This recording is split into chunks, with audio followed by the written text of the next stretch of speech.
Մի օր որ տունը նստում ենք մի ժամ, այն գյուղացի կորածում է ղուտ ենք, ընկամ տոշնի,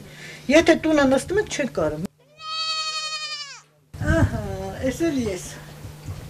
Գարնան շունչը զգալուն պես Ռոզա Հայրապետյանը Տորունի գյուղի 5 կանանց հետ մոտակա սարերն են շտապում։ Արևի ճառագայթները արդեն տաքացում են գյուղամերձ ձորակները, ձյունը հետ է քաշվում։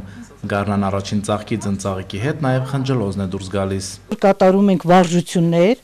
ամեն մի խնջլոզի հետ բարձանում իջնում ենք, եւ դա շատ օգուտ է եւ սրտի աշխատանքին եւ նիհարելուն։ Գիրության դեմ պայքարելուց բացի կանայք սարերից բանջարբերելով հոգում են նաև սննդի հարցը, իսկ վաճառքից ստացած գումարով թեթևացնում ընտանիքի հոգսերը։ Հիմա խնջլոզը քիչ է, գինն էլ բարձր։ Այս սեզոնին մի քիչ դժվար ենք հավաքում, բայց որ եթե շատանում են արևը տալիս է լավ դուրս են գալիս, մի ժամ էլ չի տևում։ Այսքանը ես քաղել եմ 2 ժամվա ընթացքում, որը մաքուր կկազմի համարյա 3 կիլո։ Գինը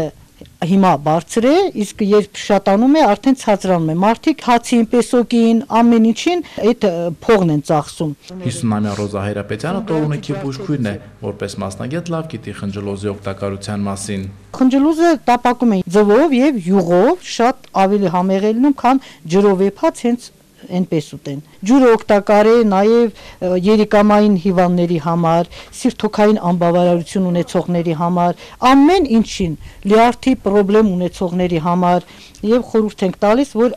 օգտագործեն ու անալի ձևով ջուրը խմեն։ Տորունիքի սարերն ու ձորերը հարուստ են բանջարով, հատապտուղներով։ Համայնքի կանայք արդեն անկեր գիտեն, թե որ հանդից կամ ձորակից ինչ եւ երբ կարելի է բերել։ Սարերում նաև թեյաբույսեր են շատ հանդիպում։ Անմիջապես խնջլոզից հետո լինում է սիբեխը, արդեն դուրս է եկել։ Սիբեխից հետո մանդակ, շուշան հավաքում ենք, նրանից հետո գալիս է արդեն մասուրնա, աբլիպիխան, փաստորեն մեր գյուղի կանայք գարունը սկսվելուց մինչև նոյեմբեր ամիսը, աբլիպիխայի ամիսը,